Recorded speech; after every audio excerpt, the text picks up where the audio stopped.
once again, I'm not going to cite you for but I know that your presence needs to be seen. Your presence needs to be felt. Your presence needs to be heard. All I'm saying is that from my third year of college, because I also work at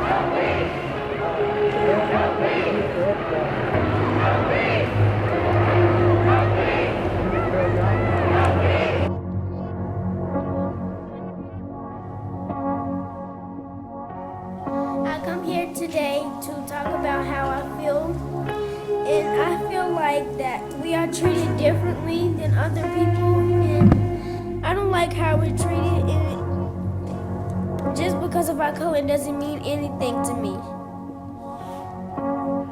I believe that You're doing great. You're doing a great job. Don't stop the clock. Do not stop. we are black people and we shouldn't have to feel like this. We shouldn't have to protest because y'all are treating us wrong. We do this because we need to and have rights.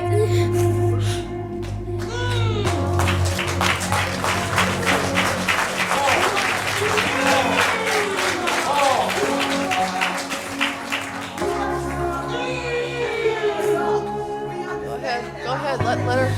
Let her talk. Go ahead. I've been born and raised in Charlotte, and I never felt this way till now.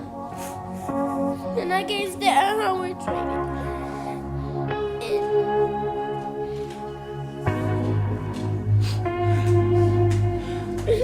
It's a shame that our fathers and mothers are killed, and we can't even see them anymore. That's right. It's a shame that we have to go to the graveyard and bury them. And we have tears, and we shouldn't have tears. We need our fathers and mothers to be by our side.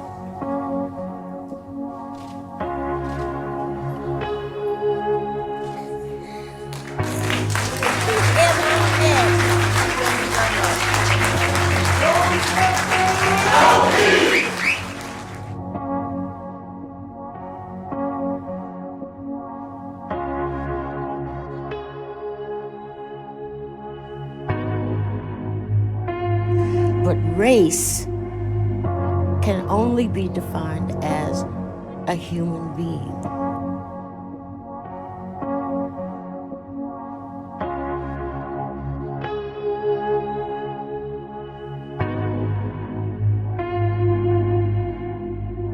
The year, and you just like, you know what I'm saying? I'm picking the lock, coming through the door blasting, you know what I'm saying? It's like you hungry, you reached your level, you don't want any more. We asked 10 years ago.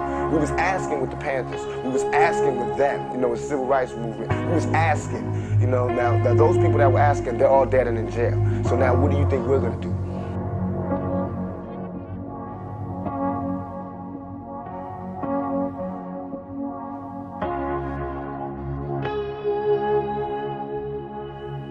The problem that we got, you see right now, it's gonna happen 10 years from now. And at 26, you're gonna be doing the same thing I'm doing.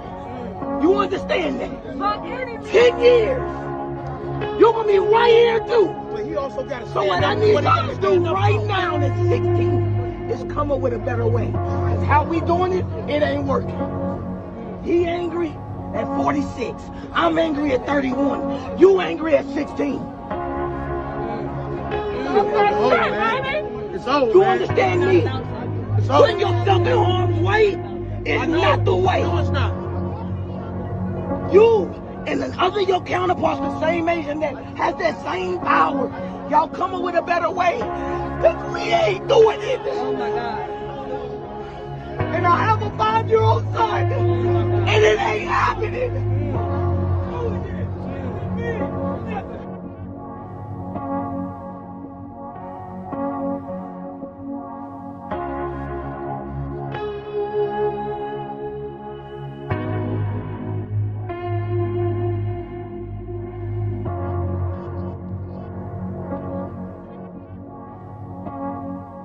If the racist white person, I don't mean the person who is examining his consciousness and so on, doesn't understand that he or she is also a race. It's also constructed. It's also made. And it also has some kind of serviceability. But when you take it away, I take your race away. And there you are, all strung out. And all you got is your little self. And what is that? What are you without racism? Are you any good? Are you still strong? You still smart? You still like yourself? If you can only be tall because somebody's on their knees, then you have a serious problem. And my feeling is white people have a very, very serious problem. And they should start thinking about what they can do about it. Take me out of it.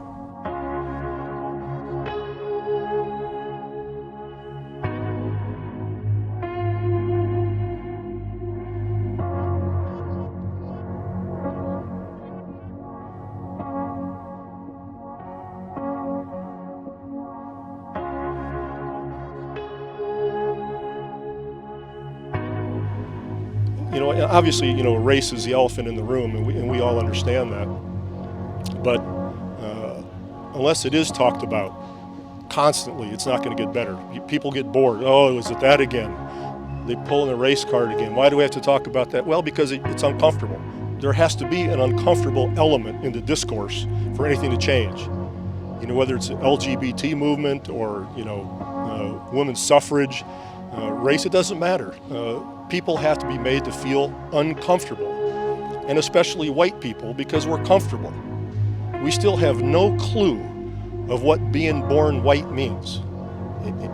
It's hard to sit down and decide that, yes, it's like you're at the 50 meter mark in a 100-meter dash, and you got that kind of a lead. Yes, because you were born white, you have advantages that are systemically, culturally, psychologically there. And they have been built up and cemented for hundreds of years. But many people can't look at it. It's too difficult. It can't be something that is on their plate on a daily basis. People want to hold their position. People want the status quo. People don't want to give that up. And until it's given up, it's not going to be fixed.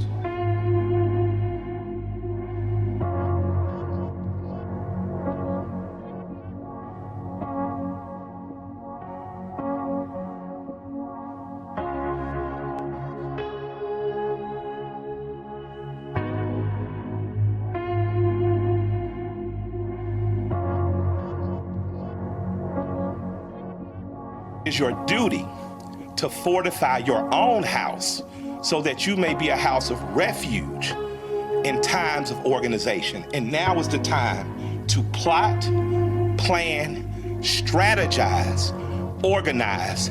So my question for us on the other side of this camera is, after it burns, will we be left with charred, or will we rise like a phoenix out of the ashes that Atlanta has always done?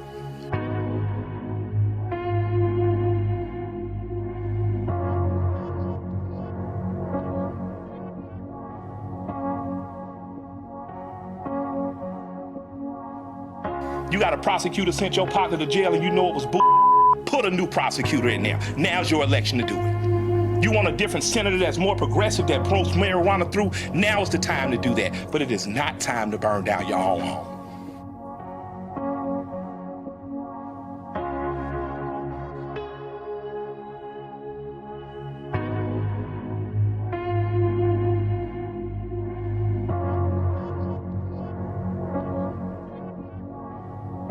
I speak to the majority here, and I beg you to stop ignoring the pain and profound hurt that lies beneath what you see. Of course, these actions are against the law. Of course, they're not what we want to see. But we in the majority cannot allow ourselves to be corrupted by toxic talk about the correct way to express that pain. You can't simplify it to the point of a false equivalence that puts some insured buildings on equal footing with an apparently never-ending pattern of dead, black, young men at the hands of those who are supposed to protect them.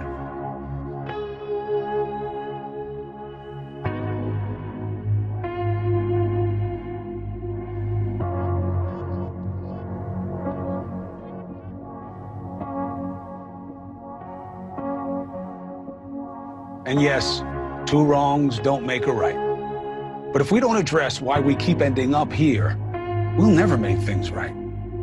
It isn't the rebels lighting fires. It isn't the media exposing the reality. The problem is the reality.